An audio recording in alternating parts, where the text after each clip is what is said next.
Audio Jungle.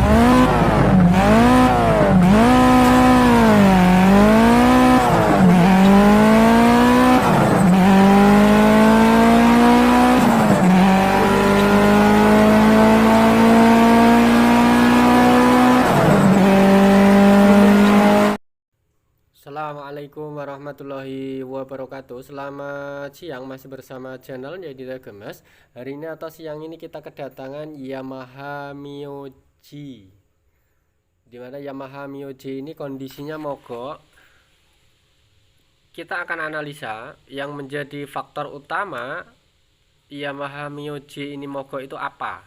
Apakah murni dari injeksinya ataukah di bagian pengapian? Nanti kita akan cek, karena kedatangan Mio G ini kondisinya dorong. Habis itu sesuai riwayat yang beliau ceritakan, motor ini sering mogok. Habis itu dibawa ke bengkel, nggak lama hidup, nanti nggak lama kemudian kumat lagi. Dan berikutnya setelah kita telusuri dan kita cek, ternyata ini di bagian ini ya, kompresinya lemah. Dalam arti klepnya ini sering bermasalah. Nah, ini kotorannya luar biasa. Kita curiga kenapa bagian klepnya katakanlah kerak di ruang bakar itu terlalu banyak, mungkin belum pernah dibuka, dibersihkan ataupun dibongkar. Maka yang terjadi seperti ini. Jadi kotoran di depan piston atau di ruang kompresi itu nggak bisa keluar. Dalam arti ini terlalu atau kelamaan, nggak pernah diservis, tune up, nggak pernah dicek seperti ini, yang menyebabkan motor ini sering mati mendadak. Dan setelah ditelusuri, ternyata bagian klepnya keganjal kotoran, katakanlah keganjal kerak yang ada di ruang kompresi yang kita bersihkan seperti ini. Karena biasanya kelasnya untuk motor Mio G ini kalau mogok biasanya kan yang bermasalah di bagian injeksi, kadang-kadang seperti itu. Nah, kalau nggak di bagian injeksi biasanya di pengapian. Nah, sedikit trik untuk menyiasati, sedikit trik untuk melihat sederhana motor atau matic ini dalam kondisi mogok, ini yang berpenyakitan di bagian injeksi ataukah pengapian ataukah kompresi. Ini cukup kita di saat mengalami motor mogok, di starter nggak mau hidup, ini silahkan teman-teman motornya di standarkan 2 langsung ya, standar 2. Habis itu di engkol kaki. Nah, kalau normalnya engkol kaki ini kan berat, menahan kompresi, itu normalnya. Nah, kalau misalnya teman-teman mengalami loh kok los gitu kan, kompresinya seakan-akan nggak ada, blong gitu kan, kompresinya lemah gitu kan. Nah, itu bisa dipastikan bahwa penyakitnya di bagian klep. Nah, itu keganjal kotoran bisa, ataukah setelannya terlalu halus bisa, intinya di bagian sirkulasi klep. Maka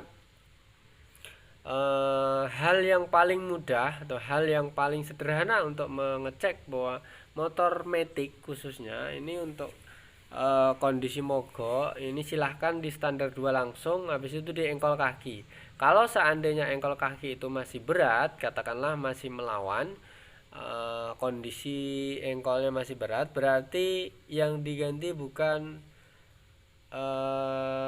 katakanlah yang kita cek bukan di bagian klep atau piston, nah melainkan kemungkinan di bagian injeksi bisa, ataukah di bagian pengapian. Oke, sampai di sini bisa dipahami ya, bisa dimengerti maksud dan tujuan kita dalam dunia perbengkelan bersama channelnya di Gemes ini.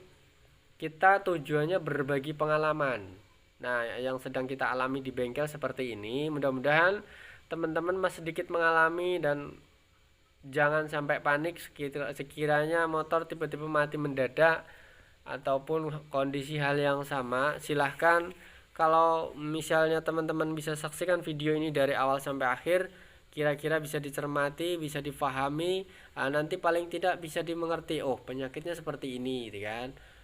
Oh ya, ternyata ini toh penyakitnya, bukan yang lain. Karena Kadang-kadang teman-teman kita semua juga menebak, yang pada akhirnya menebak itu kadang-kadang kalau nggak langsung dicek atau disurvei langsung itu terlalu mengandai-andai, katakanlah seperti itu. Jadi ini mudah-mudahan bisa menjadi bahan referensi untuk teman-teman bahwa ternyata kondisi metik ini sering berpenyakitan, katakanlah sering gejalanya ini tiba-tiba engkolnya lemah, motornya sering mati-mati. Nah, kurang lebih seperti itu. Sekali lagi, mati-matinya bukan karena injeksi ataupun kotoran ataupun pengapian hilang, tapi melainkan karena kompresi ataupun kotoran dalam ruang bakar kompresi ini menjadi lemah. Oke. Nah, seperti ini kita bersihkan dulu klepnya, kerak-keraknya kita bersihkan. Nanti kita sekur, ganti seal klep, habis itu lanjut kita pasang. Sedikit sederhana, mudah-mudahan ini menjadi penambah ilmu untuk teman-teman. Ternyata seperti ini toh penyakitnya, gitu kan. Nah, mudah-mudahan bermanfaat seperti itu. Oke, sekiranya tayangan ini bermanfaat, sekiranya tayangan ini ada gunanya, silahkan like, komen, dan tekan subscribe. Mudah-mudahan kita lebih baik lagi dalam berbagi ilmu di dunia perbengkelan bersama channelnya Digda Kemas. Oke, lanjut ke video. Ini sudah kita telusuri terlalu jauh bahwa yang penyakitnya terlalu katakanlah kondisi klep ini terlalu saking kotornya, ini akan menyebabkan seperti ini. Nah, kita sekur, kita bersihkan dulu.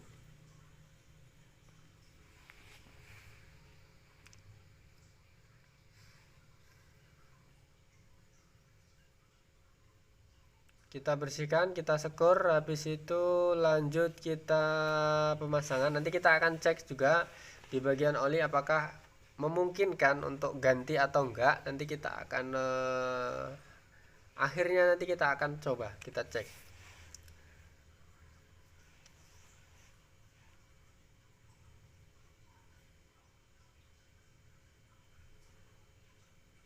Nah, seperti ini kita sekur manual.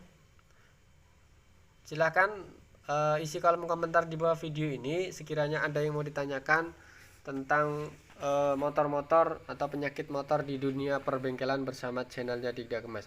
Mudah-mudahan nanti kita akan bisa menjawab, membantu diskusi ya, walaupun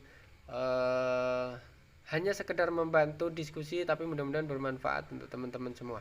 Oke, sampai di sini terima kasih sudah mengikuti kita dari awal sampai akhir. Intinya penyakitnya yang menyebabkan Yamaha Mio J atau